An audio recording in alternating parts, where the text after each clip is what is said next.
지난해 위믹스에 이어 최근 국산 코인 대표 주자로 꼽혔던 페이코인도 퇴출되면서 이른바 김치코인에 대한 신뢰가 추락하고 있습니다.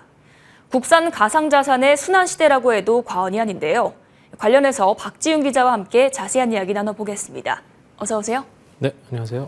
일단 최근 상장 폐지된 페이코인의 이야기부터 해주시죠. 네, 지난주 금요일이었죠. 디지털 자산거래소 공동협의체 이른바 닥사는 가상자산 페이코인의 거래 지원 종료를 발표했습니다.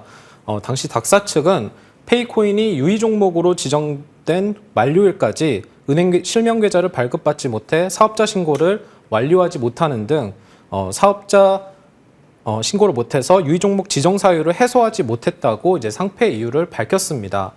해당 소식이 전해지자 페이코인 시세는 하루에만 50% 넘게 폭락했으며 현재도 하락세를 이어가고 있습니다. 페이코인은 국내 최초 결제형 코인으로 이용자 수만 320만 명에 달하며 제휴를 맺은 가맹점 역시 15만 곳이 넘습니다.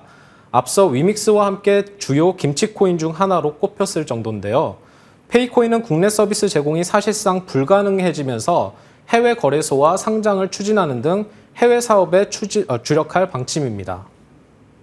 이 지난해 위믹스에 이어서 이번에 페이코인까지 상장 폐지된 걸 보면 정말 김치코인의 순환시대다 이렇게 말해도 과언이 아닌 것 같아요.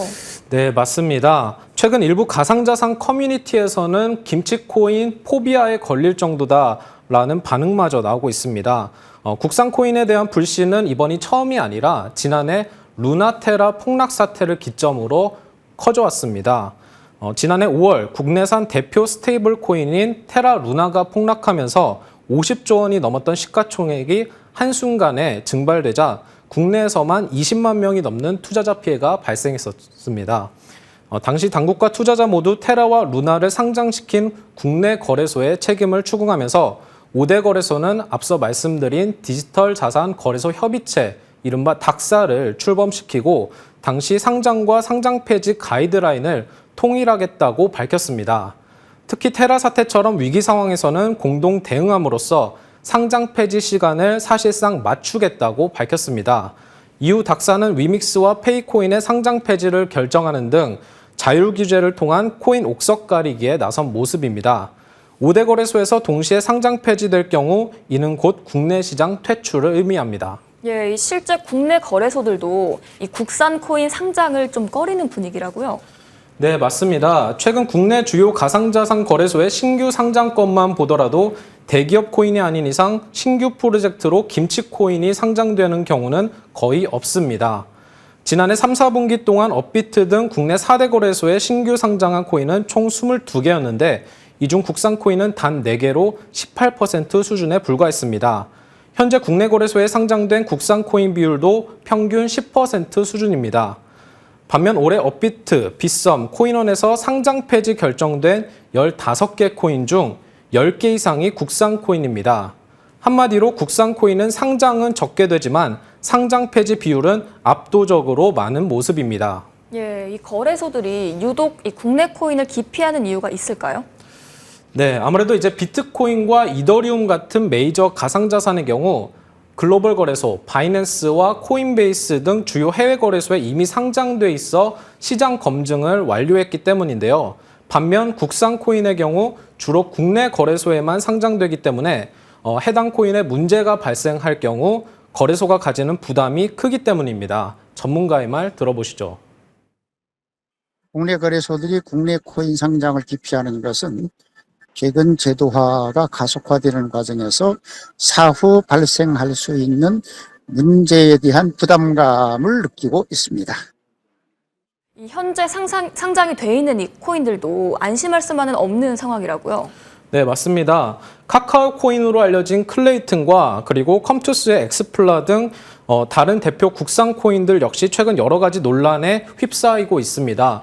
그리고 신뢰성에 문제가 생겨 투자자들의 불안감도 최근 커지는 모습인데요. 특히 클레이튼은 내부자 자금 세탁, 깜깜이 회계 등 여러 가지 논란의 중심에 서 있습니다. 클레이튼 재단은 올해부터 크러스트로부터 독립해 탄력적으로 생태계를 확장하겠다는 의지를 밝혔지만 투자자들의 반응은 싸늘합니다. 앞서 말씀드린 컴투스 홀딩스의 엑스플라 또한 최근 유통량 논란에 휩싸였습니다. 엑스플라는 지난해 12월 유통량을 실시간 수준으로 공개하고 상시 외부 감사를 받으며 투명성을 강화하겠다고 밝혔지만 최근 총 발행량의 15%에 달하는 팀 물량 3억 개를 외부 지갑으로 이동시켜 비판을 받았습니다. 예, 이런 가운데 이 가상자산법을 도입해야 한다 이런 목소리가 커지고 있다고요?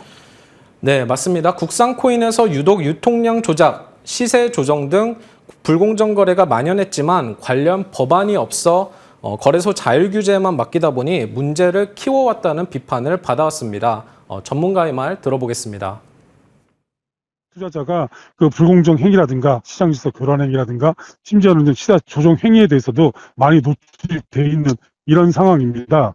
뒤에 이게 디지털자산 기본법이라든가 이 관련 가상자산 기법 자체가 빨리 제정이 돼서 네, 들으신 것처럼 이제 국내 가상자산 생태계 활성화와 투자자 보호를 위해 당국 차원의 최소한의 규제 발현이 시급하다는 분석입니다. 예, 이 이용자 보호가 시급한 만큼 최근에 이 부분에 방점을 둔 법안부터 일단 발의를 하고 차후 단계적으로 입법을 하겠다 이런 말이 나왔는데 그동안 지지부진했던 가상자산법 이 도입에 속도가 붙었으면 좋겠네요. 오늘 말씀 잘 들었습니다. 감사합니다.